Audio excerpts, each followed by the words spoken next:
So a fairly common way to test your jewelry, either at home or among jewelers, is using magnets.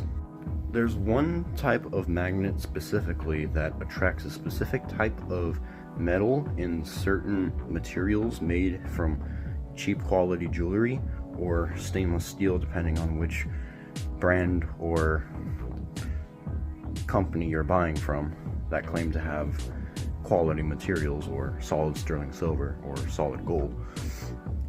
That element is called neodymium. Neodymium. I don't know if I'm saying that right, but this type of strong magnet is extremely attractive to ferromagnetic metals such as manganese, cobalt, nickel, iron, those types of metals, which are normally found in things like wiring or sometimes jewelry.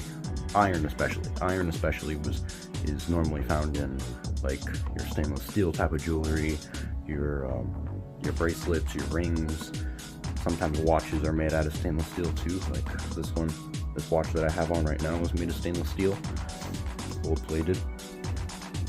However, depending on the type of stainless steel that it's made from, like if it has a concentration of a higher non-magnetic metal rather than a so for example, if it has a higher concentration of, say, it's mixed with silver, it's not gonna be as magnetic as, say, iron, if it's mixed with iron. So if you're the type of person who likes testing your type of jewelry at home, neodymium magnets, I would recommend getting a neodymium magnet. The one that I use, I got for like $15 off of Amazon, so it's pretty useful. But stainless steel, like I said before, really depends on the type of materials that the stainless steel is made out of, because it can be made out of multiple things like copper or aluminum, iron. Iron is usually the most common, but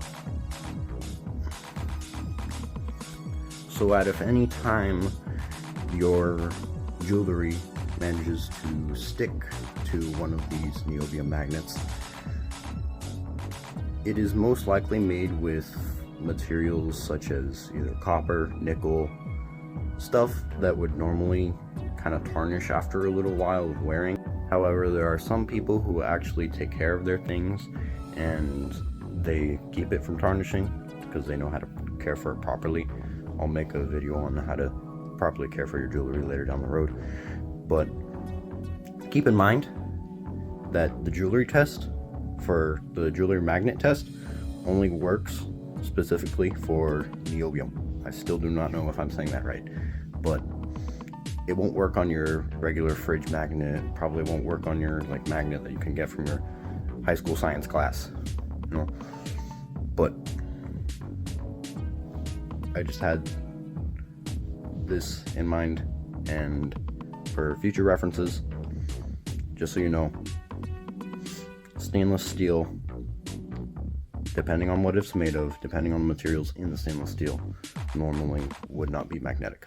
The metals that I just talked about, aluminum, copper, brass, etc., those types of metals that would normally be placed into cheap or sometimes called costume jewelry would be found in cheap sites, sometimes like Amazon, eBay, normally, sometimes.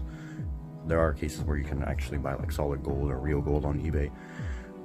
Temu, some sites on Instagram, like I've came across a couple sites on Instagram that claim to have like pure premium gold plated jewelry, but they just make their jewelry with a ton of other cheap metals. Like there was this one piece that I came across. So this piece, the company claimed that it was solid 925 sterling silver plated with 14 karat yellow gold.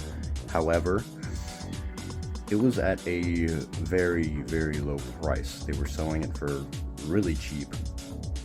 And when I did more research, according to basic chemistry, if you mix copper and zinc together, you'll get this like yellowish gold type of metal, mixture of metals. So it kind of looks like gold, but it's not real gold. And I took a piece of the jeweler's, and they sent the piece off to get tested on what type of metals were actually in the piece. When the test results came back, it was copper, zinc, with a brass and nickel base. So just be aware of what you're paying for and how much you're paying for it. Also keep in mind that depending on the length of the chain too, the price will also either go up or go down. So if there's a piece for $128 on King Ice, and they're selling a 16-inch tennis chain for $128, but you want to buy a 20-inch, if it goes up to $130, then that's how you know that you're paying for a nice piece of jewelry. So length also plays a part in it. The stones, how well it's made, all that fun stuff.